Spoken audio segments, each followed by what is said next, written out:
Welcome back to my channel Promiya creation. তো তোমার সবাই কেমন আছো? আশা করছি ভালো আছো। তো আমিও মোটামুটি ভালোই আছি। মানে আজকে হচ্ছে আমার এক্সাম। তো এক্সামের দিনে দেখো ঝড় বৃষ্টি সব সকাল থেকে একদম শুরু হয়েছে, কালকে রাত্রিবেলা থেকে শুরু হয়েছে। তো এখনও পরীক্ষার কোনো ঠিক ঠিকানা নেই, মানে পরীক্ষা হতেও পারে নাও হতে পারে। তো এবার আমি অনেকটা দূর থেকে তো যাব, তো আমাকে অনেকটা সকালেই যেতে হবে। তো আমার ট্রেন আছে 10টার দিকে।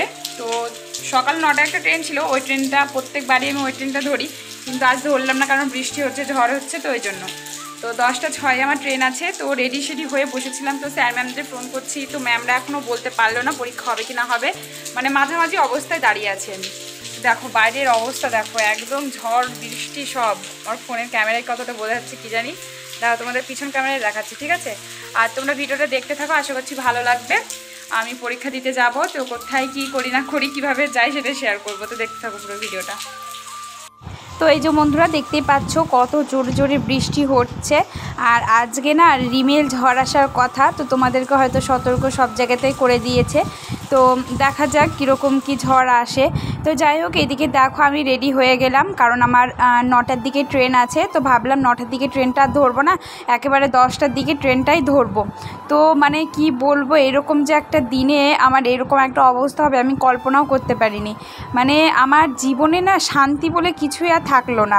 তো এই যে দেখতে পাচ্ছ রেডি হয়ে গেলাম রেনকোট পরে। আর মানে কি বলতো, অদল বদল হয়ে গেছে রেনকোটটা, কারণ আমারটা ভাই পরেছে আর ভাইয়েরটা আমি পরে নিয়েছি। তো আর খুলিনি, যেরকম পরেছি সেরকমই। তো এই যে দেখো আমাদের অবস্থা, বাইরে এসে পুরো ব্যাগ ভিজে গেছে, পুরো মাথা ভিজে গেছে, আমিও ভিজে গেছি। এখানে একটা খুবই বিপজ্জনক একটা ঘটনা ঘটেছে, মানে মৃত্যুর মুখ থেকে ঘুরে এসেছি। মানে এতটা বিপদ হবে এটা আশাই করিনি। তো একটু পরে তোমাদের সঙ্গে শেয়ার করব। আর পরীক্ষা না আজকে দিতে পারিনি, পরীক্ষা দিতে গিয়ে ঘুরে চলে এসেছি। তো এই যে দেখো এবার বলি হ্যাঁ তোমাদের কি হয়েছিল। তো দেখতে তো পেলে কেমন বৃষ্টি হচ্ছিল, বৃষ্টি আবার ঝড়, মানে ঘূর্ণিঝড়। এমনি ঝড় হলেও কি হয় বলো তো, এমনি একদিকে হাওয়াটা বয় কোনো কিছু ব্যাপার হয় না, আর ঘূর্ণিঝড় মানে ঘুরপা খেতে খেতে আসে।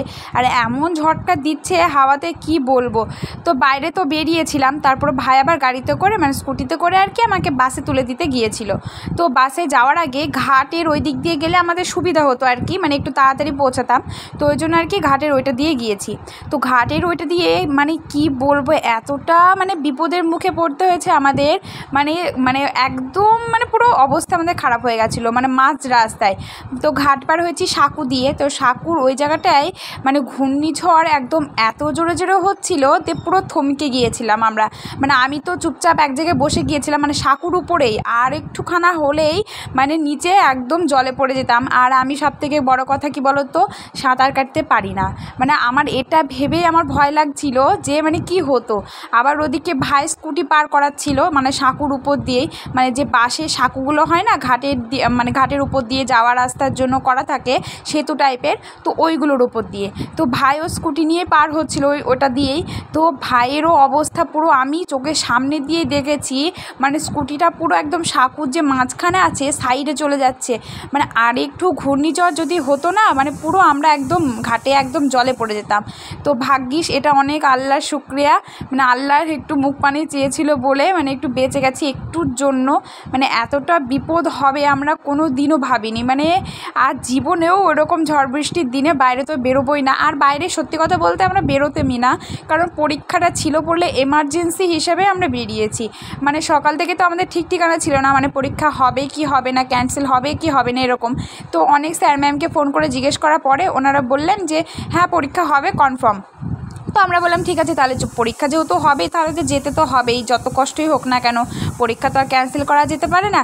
তো ওই জন্যই আর কি মানে পরীক্ষা হবে বলেই মানে তাড়াহুড়ো করে একদম বেরিয়ে গেছিলাম। তো কি হলো বলো, লাস্ট পর্যন্ত মাঝ রাস্তা থেকে আমাকে ঘুরে আসতে হলো।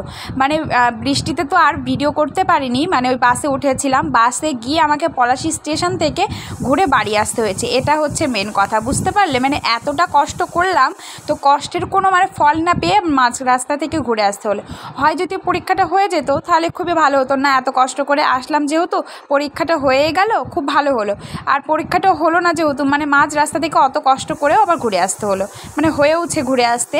তো যাই হোক পরীক্ষাটা আমাদের ক্যান্সেল করে দিয়েছে, মানে মাঝ রাস্তায় যাওয়ার পরে আমি ফোন মানে হাতে নিয়েছি, তারপরে দেখেছি তো গ্রুপে বলে দিয়েছে স্যার ম্যামরা যে আজকে আবহাওয়া দুর্যোগের জন্য আর কি পরীক্ষা ক্যান্সেল করা হবে।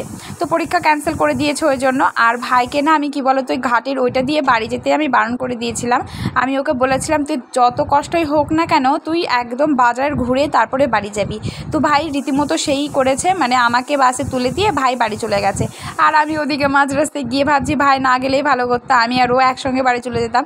তারপর আবার সে পলাশি গিয়ে আর আজকে না কি বলো তো বাস টাসও খুব কম চলছিল রাস্তাঘাটে, মানে টোটো তো চলছেই না, বাসও খুব কম চলছে, মানে ভাগ্য করে বাইরে ঝড় বৃষ্টি হচ্ছে হোক, আমার ওদিকে চিকেন রান্নাও হচ্ছে। তো এখন ব্লগ ভিডিওটা কন্টিনিউ করব না, একেবারে যখন খাবো তখন থেকে কন্টিনিউ করব। তো আপাতত কারেন্ট এসছে, ওই যে দেখো পিছনে, তো কারেন্ট ছিল না সকাল থেকে, আমার ফোনে ফুল চার্জ ছিল, কিন্তু ওই যে রাস্তায় গিয়েছি ফোন ধরাতে, তারপরে ওই যে হোয়াটসঅ্যাপ অন করেছি আর অফ করেছি বারবার, তো ওই জন্য ফোনের চার্জটা শেষ। তো এর ফোনে চার্জ বসাবো, তো একটুখানি পরে তোমাদের সঙ্গে দেখা করছি, ঠিক আছে।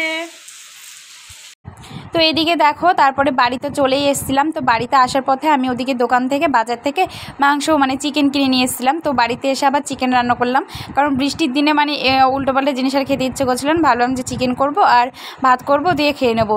তো যাই হোক এদিকে দেখো বাড়িতে এসে আবার চিকেন রান্না আমার করাও হয়ে গেল। আর ওদিকে মানে বাইরে এত জোরে জোরে বৃষ্টি হচ্ছে কি বলবো, আর কারেন্টও নেই, মানে আমাদের বাঙালির এই অবস্থা, মানে ঝড় বৃষ্টি হচ্ছে ক্ষতি হচ্ছে কি আমরা সেটা দেখি না, আমরা শুধু ভাবি যে কারেন্ট থাকুক, এটাই হচ্ছে মেন কথা।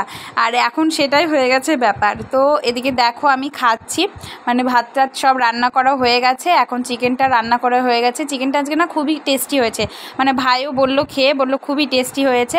তো যাই হোক ওদিকে তোমাদের দাদাভাইয়ের সঙ্গে কথা হয়েছে, তোমাদের দাদাভাইয়ের ওদিকেও বৃষ্টি হচ্ছে কিন্তু ঝড় হচ্ছে না, মানে আমাদের এদিকে যে ঝড়টা হচ্ছে তোমার দাদাভাইয়ের ওদিকে ঝড়টা হচ্ছে না।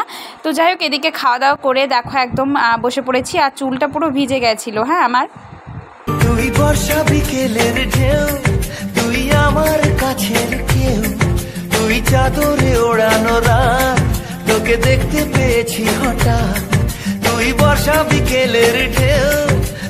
যাই হোক আর ভিডিওটা কন্টিনিউ করবে না, আজকের এতটুকুই। ভিডিওটি ভালো লাগলে সবাই অবশ্যই লাইক শেয়ার কমেন্ট করবে। আর আজকে না অনেকটা বিপদের মুখ থেকে ঘুরে এসেছি, মানে ওই জিনিসটা ভাবলেই না অবাক হয়ে যাচ্ছি, মানে এরকম একটা ব্যাপার হয়ে যেত, কি ঘটনা ঘটতো আমাদের সঙ্গে যদি জলে দুজনে পড়ে যেতাম, দুজনের অবস্থায় খুব খারাপ হয়ে যেত। তো যাই হোক বিপদের মুখ থেকে ঘুরে এসেছি, তোমাদের দোয়ায় সবাই ভালো থেকো, সুস্থ, টাটা।